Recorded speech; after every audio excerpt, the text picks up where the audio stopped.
A partir desta videoaula, nós iremos estudar alguns detalhes do funcionamento cerebral. Como ele interpreta os estímulos que entram pelos sentidos? O que é essa química que ocorre nas sinapses? Como o cérebro recebe e formula uma resposta? Como acontecem as ações e os comportamentos? São algumas perguntas que nós tentaremos entender.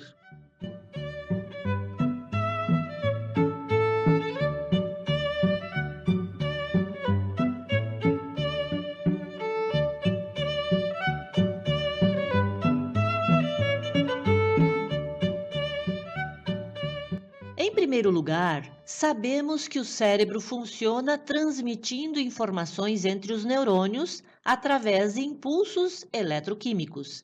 Mas, antes de pensar na transmissão eletroquímica, temos de entender que a entrada desses estímulos sensoriais também são realizados através de receptores especializados, que captam a energia do ambiente e o transformam em impulso nervoso. E nós podemos classificar de forma abrangente três tipos de receptores: os esteroceptores, que recebem estímulos do exterior, os visceroceptores, que recebem os estímulos dos órgãos internos, e os proprioceptores, que recebem os estímulos das articulações, músculos e tendões.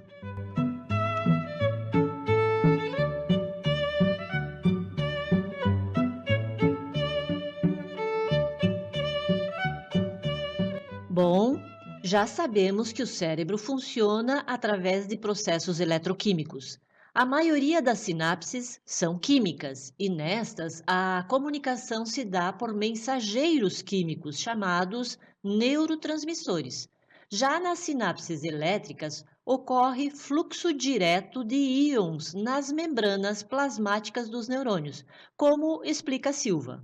A maior parte das sinapses são químicas, no entanto, algumas são apenas elétricas. Nesses casos, as membranas das células estão em contato, havendo uma continuidade entre uma e outra por meio de junções comunicantes. Então, como nós vimos, nas sinapses elétricas, o contato é direto e realizado por íons. Já nas sinapses químicas, essa troca é realizada através de uma fenda, chamada fenda sináptica. E ali há trocas químicas, substâncias que nós chamamos de neurotransmissores.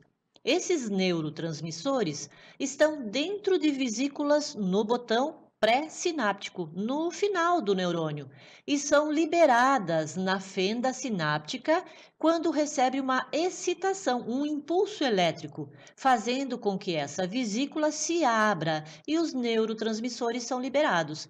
Esses, então, se dirigem para a fenda, sendo captados pelo neurônio pós-sináptico, ou seja, se ligam nas moléculas receptoras pós-sináptica, regulando a abertura de canais iônicos. Como nos explica Silva, as sinapses químicas implicam a presença de neurotransmissores, substâncias armazenadas no neurônio pré-sináptico e liberadas na fenda sináptica pela excitação desse neurônio, podendo excitar ou inibir o impulso eletroquímico.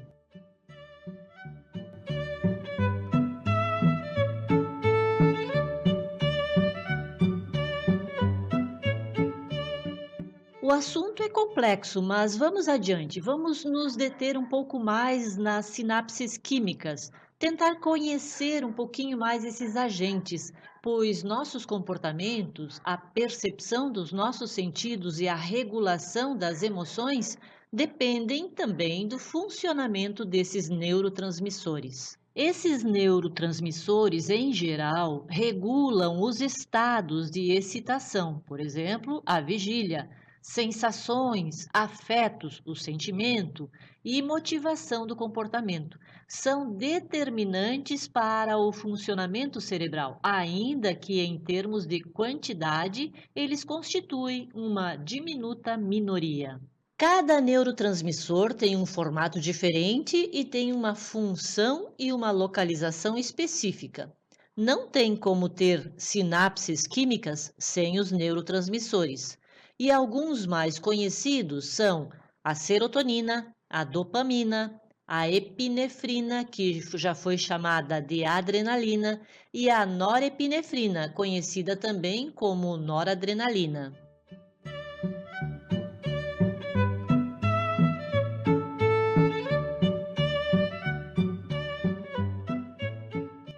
Os neurotransmissores desempenham um papel crítico na comunicação neural. Eles influenciam em tudo, desde movimentos involuntários até o aprendizado e o humor. Esse sistema é complexo e altamente interconectado. Por isso, é importante manter equilíbrio nesse processo. Problemas como desequilíbrio hormonal, inflamação crônica, tireoide, doenças, drogas, são algumas situações que podem causar desequilíbrio. Um bom estilo de vida, boa alimentação, meditação ou gestão de estresse pode ser bem importante.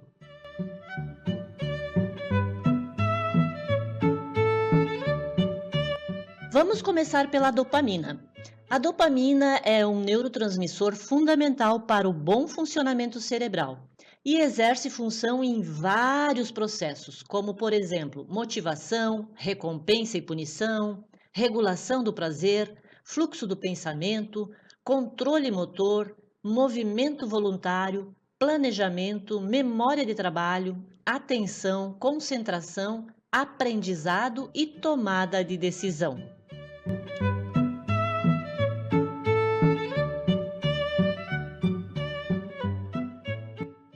É a dopamina que pode nos fazer escolher pela gratificação instantânea, aquele prazer rápido, em vez de fazer escolhas mais significativas, mas que são de longo prazo.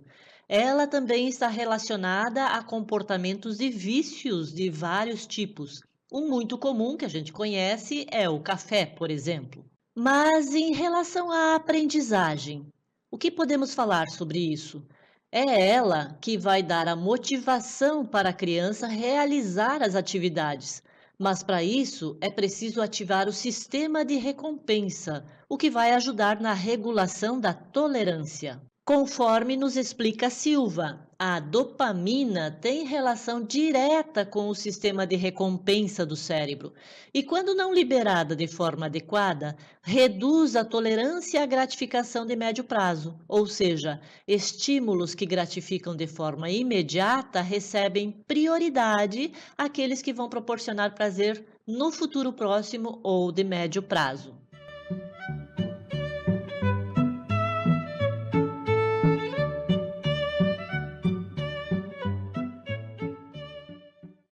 Em níveis muito elevados ou baixos demais, a dopamina produz efeitos disfuncionais no cérebro e, consequentemente, no comportamento. A baixa concentração desse neurotransmissor, por exemplo, também tem sido relacionada com a doença de Parkinson e a esquizofrenia, além do TDAH. Porém, esta última correlação é controversa na literatura. Mas Cosenza diz que nas crianças com TDAH ocorre uma falha na liberação de dopamina, fazendo com que a sinalização da gratificação não ocorra e que haja uma sensibilidade maior para a demora do reforço comportamental. Elas parecem prestar atenção aos estímulos que podem levar a uma gratificação imediata e não se prendem àqueles que apenas prometem uma gratificação tardia, o que explicaria boa parte dos sintomas.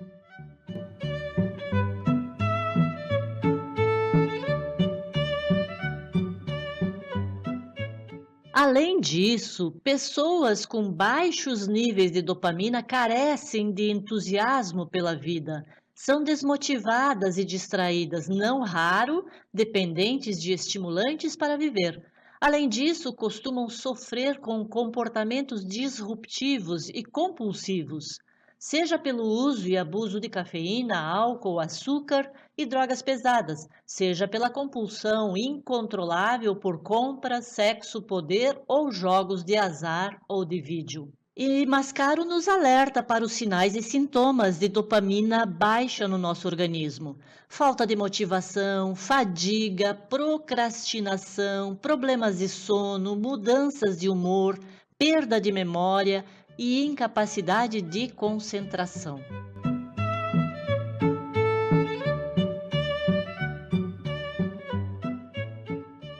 Tivemos uma boa noção da importância desse neurotransmissor no comportamento e na motivação.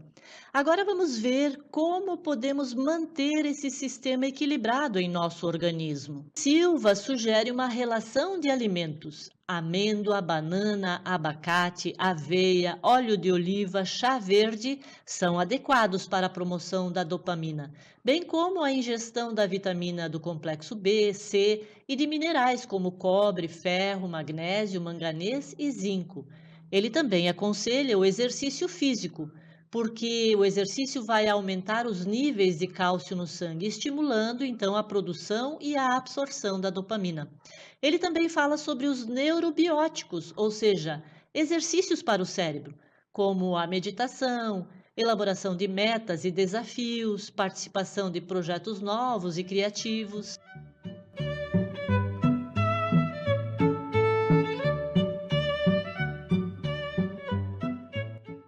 Acho que deu para ter uma ideia da influência desse neurotransmissor nos nossos comportamentos e também a sua importância na motivação e na aprendizagem da criança.